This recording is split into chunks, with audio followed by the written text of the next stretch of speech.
Assalamualaikum warahmatullahi wabarakatuh. Selamat pagi anak-anak semua. Apa kabar hari ini? Ya, alhamdulillah sehat.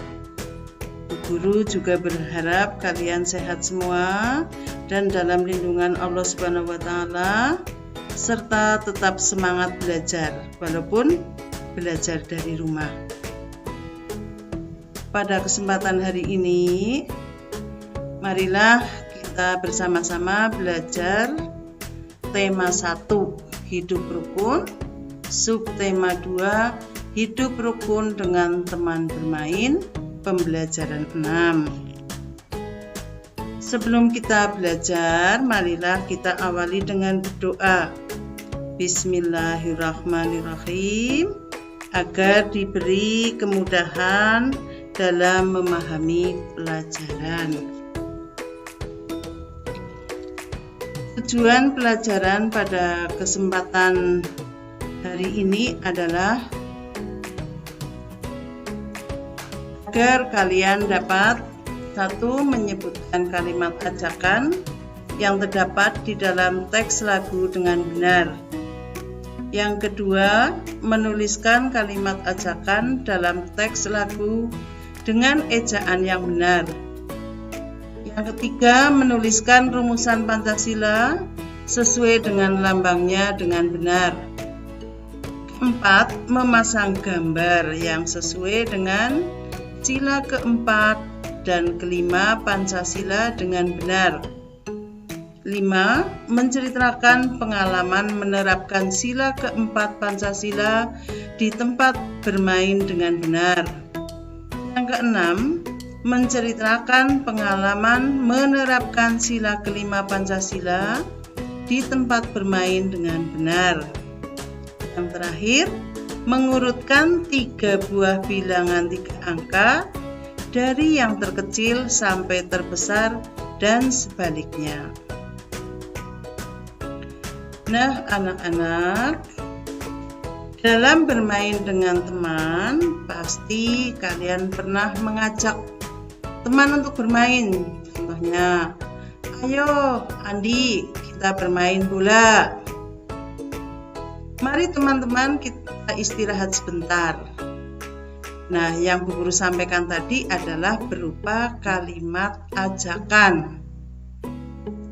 Ciri-ciri kalimat ajakan.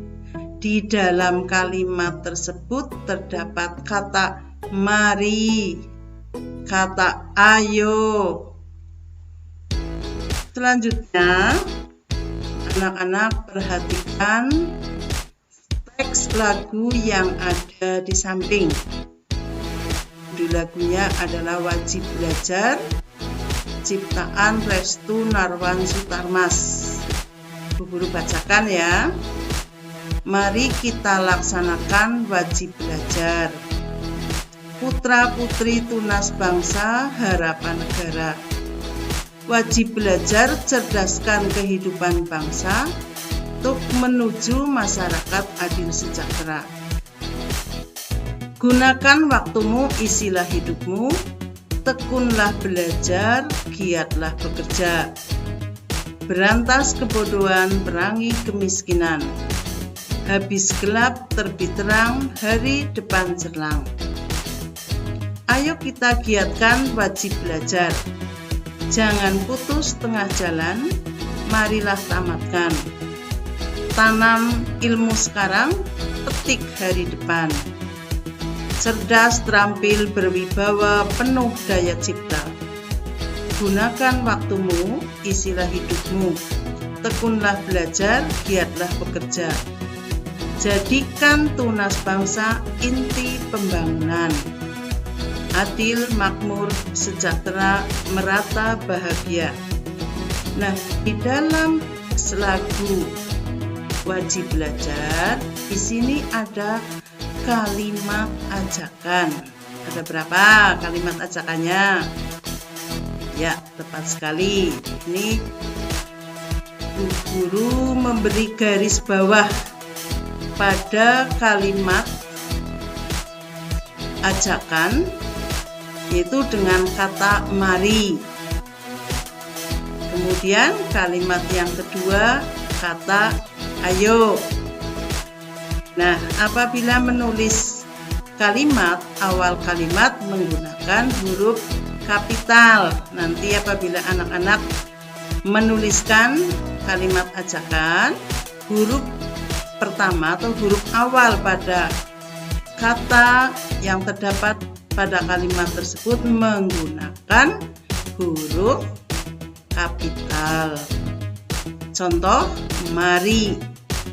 M-nya huruf kapital. Mari kita laksanakan wajib belajar. Kemudian yang kedua, ayo. A menggunakan huruf kapital.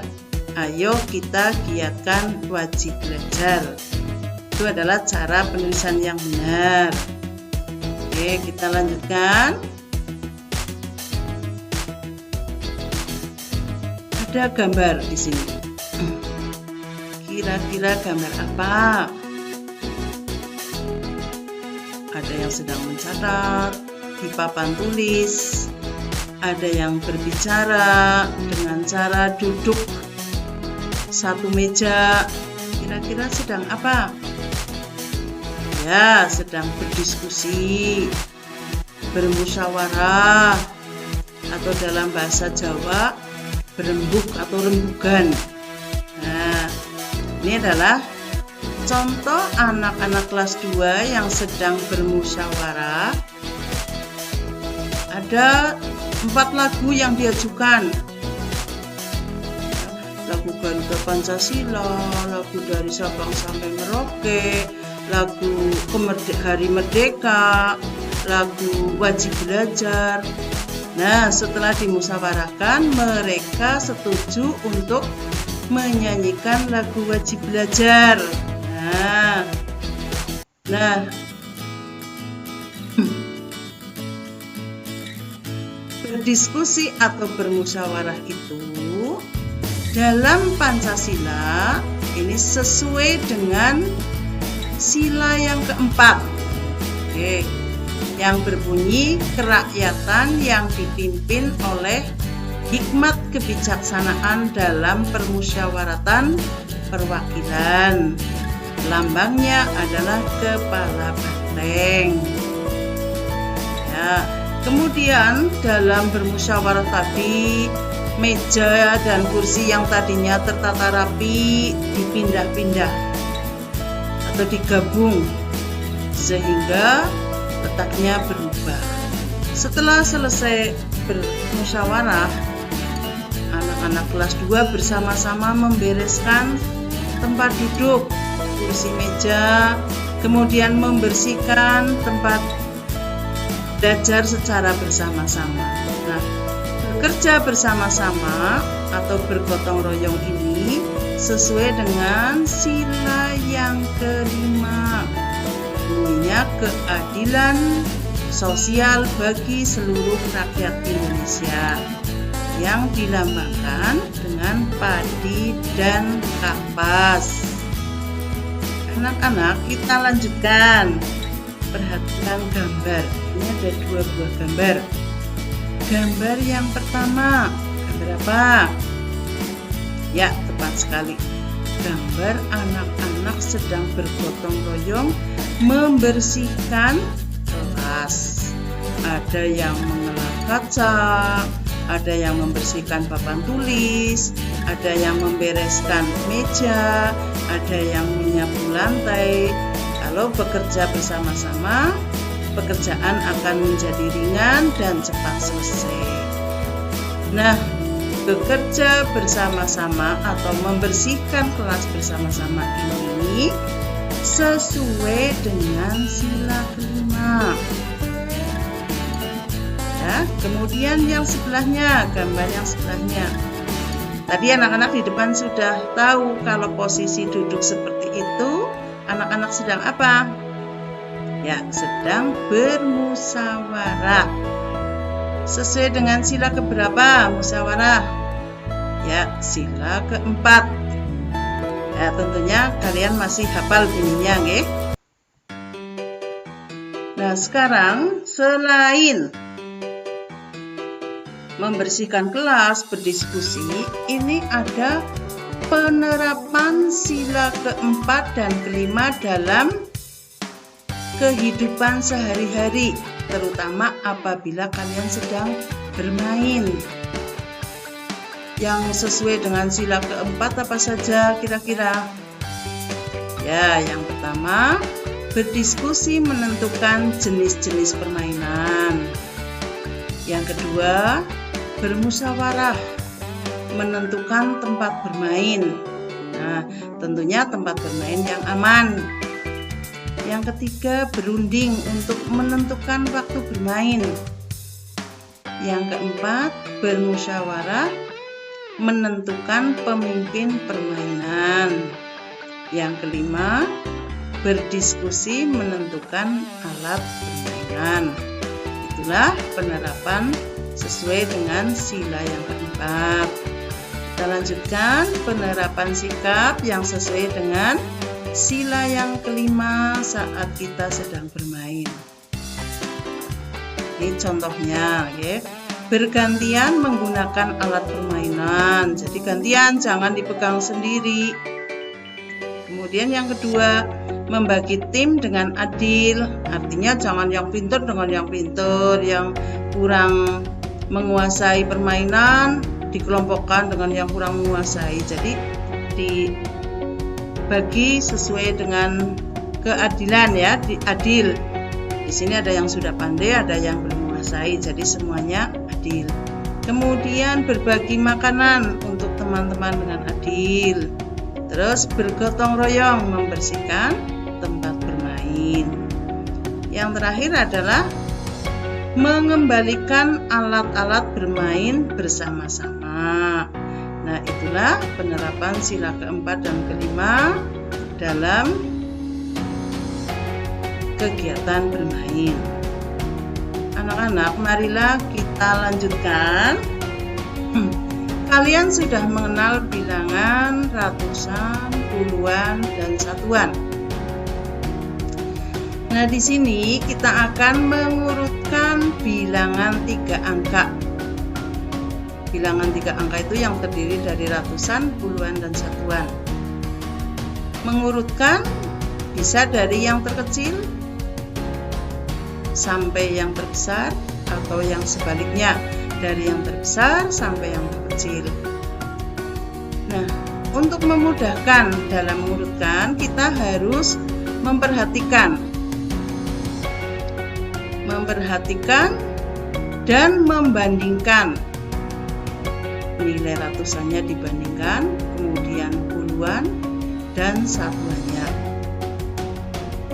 Perhatikan bilangan-bilangan berikut: 362, 356, dan 348. 362 itu sama dengan 300, ratusannya, nggih. Terus ditambah 60 ditambah 2. Kemudian 356, 300 ditambah 50 ditambah 6. 348 sama dengan 300 ditambah 40 dan ditambah 8. Nah, tuh membandingkan nilai ratusan, puluhan, dan satuannya. Di sini diberi garis bawah agar kalian memperhatikan. Nah, sekarang ada contoh. Urutkan bilangan, contoh soal, Mas. Urutkan bilangan-bilangan berikut dari yang terbesar sampai yang terkecil. Ada bilangan 623, 437, dan 735. Caranya bagaimana? Untuk memudahkan kalian membandingkan, tuliskan urut ke bawah. Yang di atas sendiri 623, di tengah 437, yang terakhir 735. Selanjutnya kita bandingkan ratusannya. Kita lihat ratusannya 6, 4, dan 7. karena ini yang terbesar dari yang terbesar, maka kita lihat yang terbesar berapa? 7. Secara otomatis angka 700 atau bilangan 735 adalah yang terbesar. Kemudian sisanya tinggal 627 dan 437. Bilangan ratusan yang paling besar dari kedua bilangan tersebut yang berapa? Ya, 6. 623 terbesar kedua dan 437 adalah bilangan yang paling kecil. Nah, kita lanjutkan mengurutkan bilangan dari yang terkecil sampai yang terbesar. Ada bilangan 352, 347, dan 375. Kita tulis dulu seperti tadi. 352 di atas sesuai dengan urutan ratusan, puluhan, dan satuan. Kemudian 347 dan yang terakhir 375. Kita lihat juga ratusannya. Oh, ternyata ratusannya sama, 333. Nah, karena sama kita beralih ke puluhannya. Nah, bagaimana puluhannya? Ada perbedaan nggih? 5, 4, 7. Anak-anak sudah tahu yang paling kecil berapa? Iya, 4. Otomatis yang paling kecil adalah 347. Kemudian tinggal 352 dengan 375. Anak-anak membandingkan 5 dengan 7. Yang kecil yang mana? Iya, yang 5. Sehingga yang kedua adalah 352. Yang terakhir berarti yang paling besar, yaitu 375. Nah, anak-anakku, materi pada pagi hari ini adalah yang sudah Bu Guru sampaikan tadi. Anak-anak, Bu Guru harapkan bisa memahami. Untuk mengingat kembali, kalian mengerjakan soal evaluasi. Yang pertama atau nomor 1, tuliskan kalimat ajakan dengan kata ayo. Yang kedua, tuliskan bunyi sila keempat dari Pancasila. 3, tuliskan bunyi sila kelima dari Pancasila. 4, urutkan bilangan berikut dari yang terkecil. Ya, bilangannya 345, 967, dan 464. Kemudian yang kelima, urutkan bilangan berikut dari yang terbesar. Itu 453, 467, dan 444. Nah, demikianlah untuk pembelajaran pada pagi hari ini. Bu Guru harapkan kalian tetap semangat untuk belajar, jaga kesehatan, selalu mencuci tangan dengan sabun, dan menggunakan masker apabila kalian bepergian. Terima kasih. Assalamualaikum warahmatullahi wabarakatuh.